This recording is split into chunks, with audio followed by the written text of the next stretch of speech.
피해자한테 미안한 마음 안 드시는지. 미안한 마음 한 번도 없으세요? 마지막 기회 있으니까 한번. 여기까지.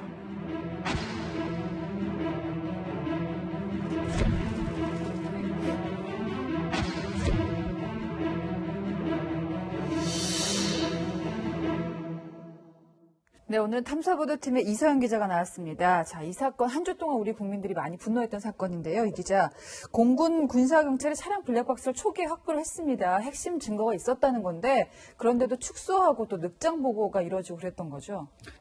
네, 이 사건 약 3달 전 피해자인 이중사가 부대 동료들과 술자리를 갖고 귀가하던 도중 차량 안에서 선임인 장중사에게 성추행 피해를 당한 사건입니다. 하지 말아달라는 이중사의 절박한 목소리도 차량 블랙박스에 모두 녹음이 됐고 이중사의 변호인은 피해 신고 이후 해당 부대 군사경찰이 곧바로 차량 블랙박스를 확보했다고 주장하고 있습니다. 예. 군사경찰이 핵심 증거를 확보했지만 가해자인 장중사를 사건 발생 15일이 지난 시점에서 조사해 초동수사 부실 의혹이 제기되고 있습니다. 네. 그러니까 부대 책임자들은 성추행 사실을 바로 인지했다는 건데 이제 군대라는 곳이 굉장히 폐쇄적인 특성을 갖고 있잖아요. 그래서 조직적으로 은폐한 거 아니냐 이런 의혹이 지금 계속 일고 있거든요. 네, 그 부분에 대한 의혹으로 국민적 공분이 커지고 있습니다. 네. 피해를 당한 이중사는 다음날 부대에 곧바로 피해 사실을 알렸습니다. 성추행 사건이 발생하면 피해자와 가해자를 즉시 분리하는 게 원칙인데요. 이중사는 2달의 휴가 기간과 부대 이동 이후에도 주변의 회유와 강압을 느낄 수 있는 위치에 노출이 됐었습니다. 또 성비위 사건의 경우 즉시 보고 지침이 있음에도 불구하고 서욱 국방부 장관에게 보고는 이중사가 숨진 뒤에야 이루어졌습니다. 네. 그러니까 결국 가해자인 장모 중사가 구속되기까지 석 달이 걸린 겁니다. 근데 이게 일반적인 성범죄랑 다른 부분이 상관들이 조직적으로 은폐했다 이런 의혹을 받고 있기 때문인데요. 이 사람들은 어떻게 될까요? 사건 직후 직속상관인 노상사는 피해자에게 합의를 종용하며 사건을 무마하려고 했던 인물로 지목이 되고 있습니다.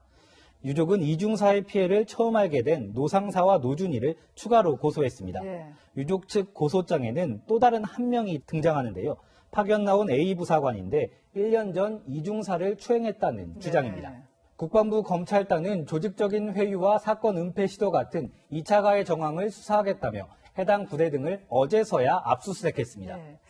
자, 이 사건으로 공군의 총지휘관이죠. 이제 공군 참모총장이 사의를 표하는 사태까지 벌어졌습니다. 그런데 이 공군 총장 한 명이 군복을 벗는다고 해서 이런 모든 사태들이 무마되는 건 아니잖아요. 네, 그렇습니다. 이성용 공군 참모총장이 이번 사건에 책임을 지고 어제 사의를 표명했습니다. 앞서 서욱 국방부 장관이 유족을 찾아 딸 둘을 둔 아버지로서 낱낱이 수사하겠다고 위로했지만 세상을 떠난 이중사는 다시 돌아오지 않습니다. 그렇죠. 예. 이 같은 사건이 발생할 때마다 뒤늦게 내려지는 조치는 가해자 중심의 처벌, 그리고 상관들에 대한 문책입니다.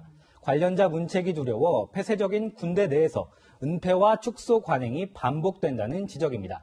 일각에선 결과만을 놓고 지휘관을 문책할 것이 아니라 네. 즉각적인 보고, 피해자 보호 등 사후 처리 과정 지휘를 제대로 수행했는지를 살펴보고 인사 등에 반영해야 한다는 의견을 내놓고 있습니다.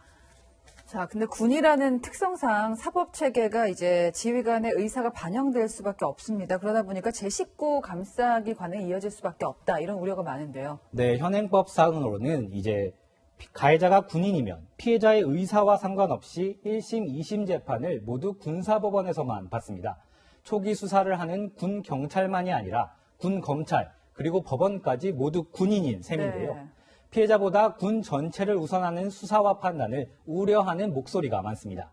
군 사법체제에 민간이 감시하는 장치가 필요하다는 지적도 나옵니다. 네, 사건을 보다 이서영 기자였습니다.